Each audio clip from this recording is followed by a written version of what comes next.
Assalamualaikum warahmatullahi wabarakatuh. Perkenalkan, kami dari kelompok 4 akan menjelaskan tentang resume yang sudah kami buat, yaitu tentang manajemen aset berbasis teknologi. Sebelumnya, perkenalkan, nama saya Sabrina Livia Muslim dari program studi agribisnis dengan NIM 2313003 dan anggota-anggota saya. Perkenalkan, saya Gladys Angelita dari Prodi ITP dengan NIM 231000235. Saya Anggita Maulidia Putri dari Prodi Agribisnis dengan NIM 233110002. Saya Salokta Safila dari Prodi Agribisnis dengan NIM 23140702. Saya Madidara Maharani dari Prodi Ilmu dan Teknologi Pangan dengan NIM 2300236. Saya Fadlan Ramadan dari Prodi Desain Produk dengan NIM 231400756. Yang pertama, apa itu manajemen aset berbasis teknologi? Manajemen aset berbasis teknologi adalah strategi pengelolaan aset organisasi yang mengintegrasikan teknologi untuk meningkatkan efisiensi, mengurangi risiko, dan memaksimalkan nilai aset sepanjang siklus hidupnya.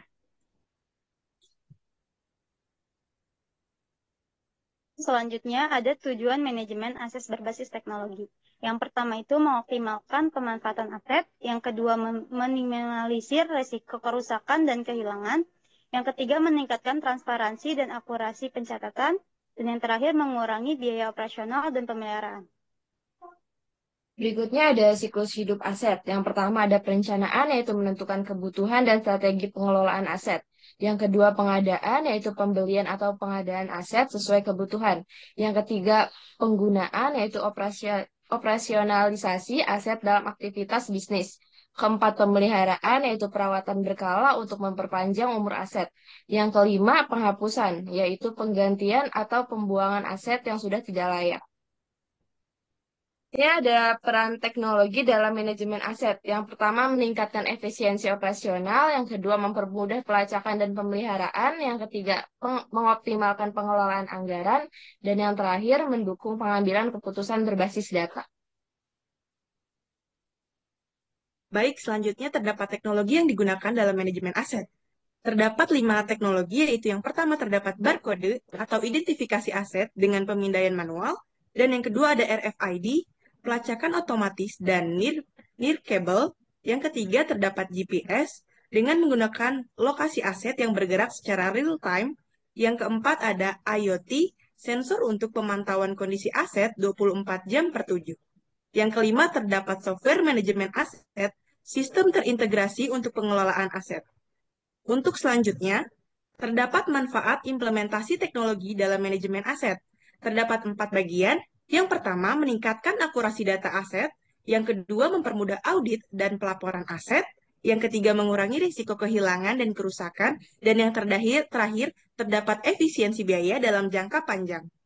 Ada contoh studi kasus implementasi RFID dalam manajemen aset. Sebagai contoh, sebuah perusahaan manufaktur menggunakan RFID untuk melacak peralatan produksi. Hasilnya, meningkatkan efisiensi pencatatan dan mengurangi kehilangan aset. Keuntungannya, waktu pencarian aset berkurang 50%, biaya pemeliharaan lebih terkendali. Tantangannya sendiri dalam manajemen aset berbasis teknologi ialah yang pertama, biaya awal yang tinggi untuk implementasi teknologi. Yang kedua, kurangnya sumber daya manusia yang terampil dalam teknologi ini. Selanjutnya ada risiko keamanan data dalam sistem digital. Dan yang terakhir, perawatan dan pembaruan teknologi secara berkala. Kesimpulannya, manajemen aset berbasis teknologi meningkatkan efisiensi dan transparansi.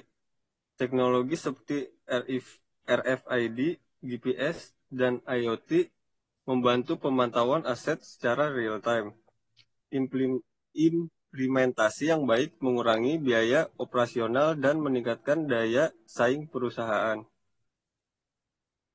Sekian presentasi dari kelompok 4. Semoga presentasi kali ini bermanfaat untuk kita semua. Kurang lebihnya mohon maaf. Wassalamualaikum warahmatullahi wabarakatuh.